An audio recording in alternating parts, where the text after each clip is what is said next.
আসসালামু আলাইকুম। শুরু করছি আমি পদ্মজা উপন্যাসের ১৯তম পর্ব। সূর্যের প্রখর তাপে সমস্ত প্রকৃতি যেন নির্জীব হয়ে উঠেছে। উপস্থিত সবার মধ্যে চাপা উত্তেজনা কাজ করছে। রমিজ আলী, হারুন রশিদ নামক দ্রুত মানুষগুলোর চোখ ছানা বড়া।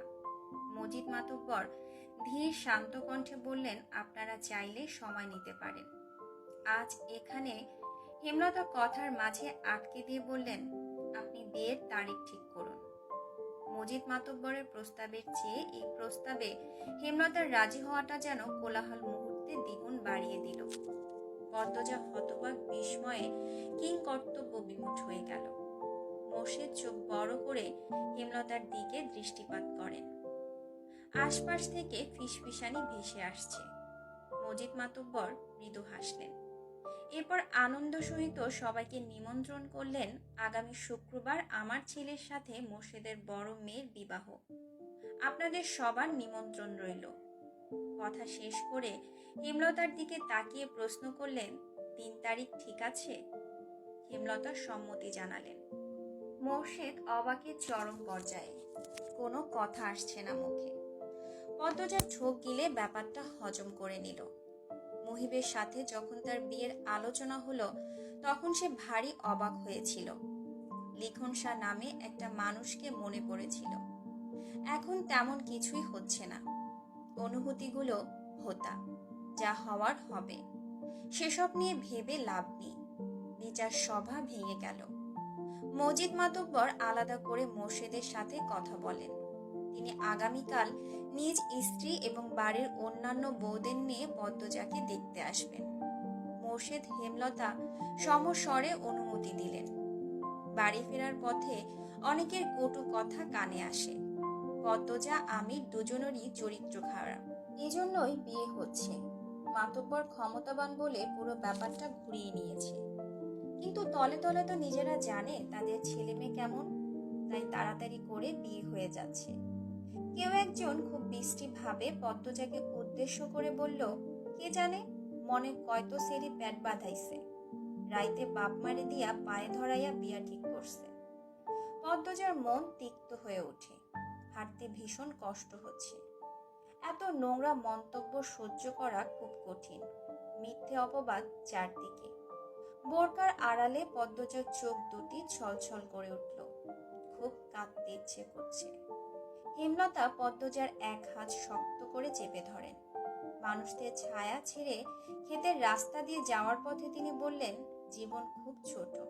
এই ছোট জীবনে ঘটে অনেক ঘটনা। যে ভালো তার সাথে যে শুধু ভালোই হবে তা কিন্তু ঠিক নয়, উচিত না। ভালো খারাপ মিলিয়েই জীবন। তাই বলে সেই খারাপকে পাত্তা দিয়ে সময় নষ্ট করতে হবে তার কোনো মানে নেই। খারাপটাকে পাশে রেখে ভালো মুহূর্ত তৈরি করার চেষ্টা করবি, ভালোটা ভাববি। শুধুমাত্র কয়েকজনের কথায় কি আসে যায়? পুরো গ্রামবাসী জানে তুই কেমন। পুরো অলন্দপুরের যত মানুষ আজ এসেছে তাদের মধ্যে বেশিরভাগ মানুষই মনে মনে তোর গুণগান গেয়েছে। তারা মনে মনে বিশ্বাস করে তুই নির্দোষ, কিন্তু চুপ ছিল। যারা খারাপের দলে তারা সংখ্যায় কম বলে কোলাহল করে নিজেদের দাপট দেখাতে চেয়েছিল। সবার অগোচরে বোঝাতে চেয়েছিল আমরা অনেকজন, কিন্তু পারেনি। কোলাহল কোনো কিছুর সমাধান নয়। এখন যারা নিন্দা করল তারা নিজেদের নিচু মনের পরিচয় দিয়েছে। সেই সাথে আমল নামায় পাপের সংখ্যা বাড়িয়ে দিল। তাদের শাস্তি পৃথিবী এবং আখিরাত দুটোতেই হবে। একদিন এদের শাস্তি হবে, এই কথাটা ভেবে খুশি হ। সব ভুলে যা। বাকি জীবন পড়ে রয়েছে, সেসব নিয়ে ভাব। চোখের জল অতি আপনজন এবং আল্লাহর জন্য ফেলা উচিত, এদের মতো কুমানুষের জন্য না। পদ্মজা হু হু করে কেঁদে উঠল। আচমকা হেমলতাকে মাঝপথে শক্ত করে জড়িয়ে ধরে কান্নামাখা কণ্ঠে বলল, তুমি জাদুকর আম্মা, তুমি জাদু জানো। হেমলতা পদ্মজার পিঠে হাত বুলিয়ে দিলেন। মোর্শেদ পদ্মজাকে কান্না থামাতে বলতে চাইলে হেমলতা ইশারায় চুপ করিয়ে দেন। পাশে বিস্তীর্ণ ক্ষেত। গ্রীষ্মের দুপুরের রূপ স্পষ্টভাবে দেখা যাচ্ছে। মোর্শেদের কপাল বেয়ে ঝরঝর করে ঘাম ঝরছে। তার দৃষ্টি থমকে আছে হেমলতার দিকে। একটা অপ্রিয় সত্য সম্ভাবনার কথা মনে হতেই চোখ দুটো ছলছল করে উঠল। তিনি দ্রুত চোখ সরিয়ে বড় করে নিঃশ্বাস ফেলেন। জীবনের লীলা খেলায় তিনি নিঃস্ব। পদ্মজার কান্না থামার লক্ষণ নেই। হেমলতা ছদ্ম গাম্ভীর্যের সহিত বললেন, এত কাঁদলে কিন্তু মারব। আকাশ জুড়ে তারার মেলা। জানালা গলে চাঁদের আলো পদ্মজার মুখশ্রী ছুঁয়ে দিচ্ছে। সে বারান্দার ঘরে উপুট হয়ে শুয়ে আছে। বুকটা কেমন করছে, অনবরত কাঁপছে। হেমলতার উপস্থিতি টের পেয়ে দ্রুত উঠে বসল। হেমলতা পদ্মজার দিকে মুহূর্তকাল তাকিয়ে রইলেন। পদ্মজা নখ করছে। হেমলতা বললেন, ঘুম আসছে না? পদ্মজা মাথা দুই পাশে নাড়ালো। হেমলতা আর কিছু বললেন না। পদ্মজার পিনপতন নীরবতা কাটিয়ে বলল, মেজ আপার বিয়ের তারিখ পড়ছে। হেমলতা পদ্মজার দিকে তাকিয়ে আবার চোখ সরিয়ে নিলেন। বিছানার উপর বসে পদ্মজাকে টেনে মা তার মেয়ের কাছে নিজের বিয়ে সম্পর্কিত আলোচনা করেছে নাকি। কিন্তু আমি আমার বিয়ের গল্প তোকে বলতে চাই, শুনবি? পদ্মজা সায় দিল। হেমলতা পদ্মজাকে বিয়ের ব্যাপারে আগ্রহী করে তোলার জন্য অতীতে নিয়ে যান। সেদিন রাতে আব্বা এসে বলল, 3 দিন পর আমার বিয়ে। আমি খুব অবাক হয়েছিলাম, কষ্ট হয়েছিল। আমি আরো পড়তে চেয়েছিলাম। এরপর শুনলাম যার সাথে আমার বিয়ে হচ্ছে তার পড়াশোনা নেই, জ্ঞানও যথেষ্ট কম, রক চটালো। এসব তথ্য জেনে রাগ, মন খারাপ কিছুই হয়নি। ভয় হয়, না জানি কেমন যাবে সংসার। বিয়ের দিন ঘনিয়ে এলো। তোর আব্বাকে তখনও আমি দেখিনি। বিয়ের দিন আয়নায় প্রথম দেখি। কালো একটা মুখ, চোখ দুটি গভীর। কখনো না দেখা মানুষটাকে প্রথম দেখে মনে হয় আমার সবচেয়ে আপন একজন মানুষ। সব ভয় কেটে গেল। বিদায়ের সময় সবাই বলছিল দুজনকে খুব মানিয়েছে, রাত জোটো। একজন হিন্দু দিদি বলেছিলেন সাক্ষাৎ রাম সীতা।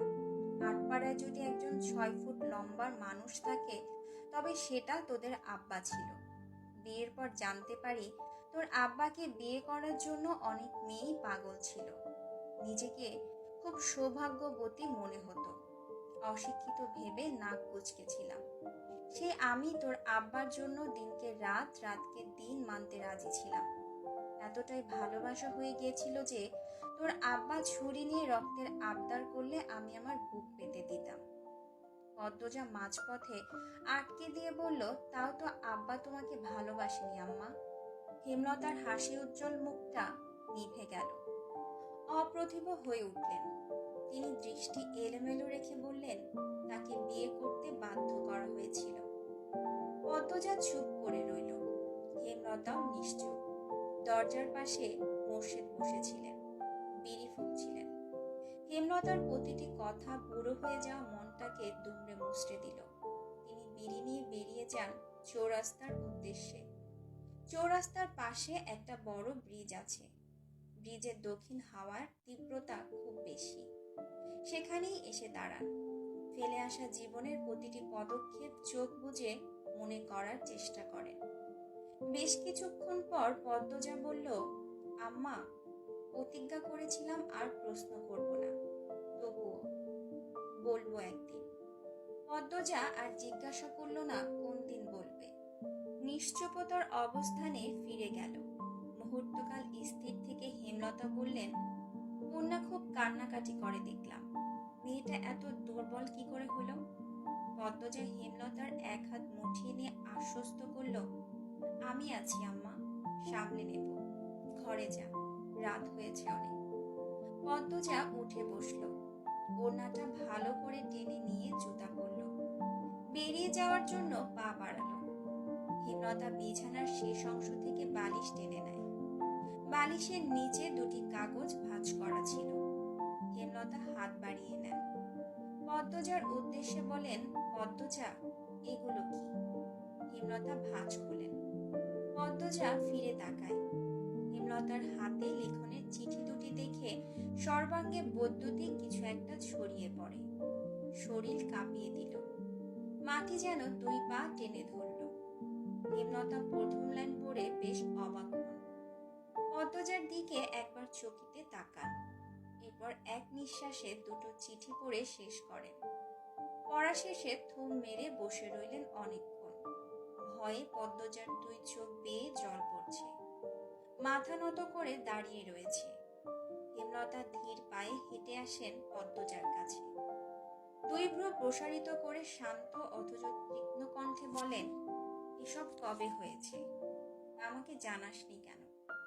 পদ্মজা প্যাচ প্যাচ করে কেঁদে বলল, যখন ওনারা শুটিং করতে আসেন। পদ্মজার মনে হচ্ছে এক্ষুনি সে অজ্ঞান হয়ে যাবে, কিন্তু কিছুতেই হচ্ছে না। মনে মনে প্রার্থনা করছে যেন অজ্ঞান হয়ে পড়ে যেতে পারে সে, তাহলে এই লজ্জা থেকে বাঁচবে। হেমলতা পদ্মজাকে পরখ করে নেন। পদ্মজা অস্বাভাবিকভাবে কাঁপছে, বারবার নিজের ঠোঁট কামড়ে ধরছে। পদ্মজা হেমলতাকে চুপ থাকতে দেখে বলল, তুমি যা বলবা তাই হবে আম্মা, আমার উপর রেগে যেও না।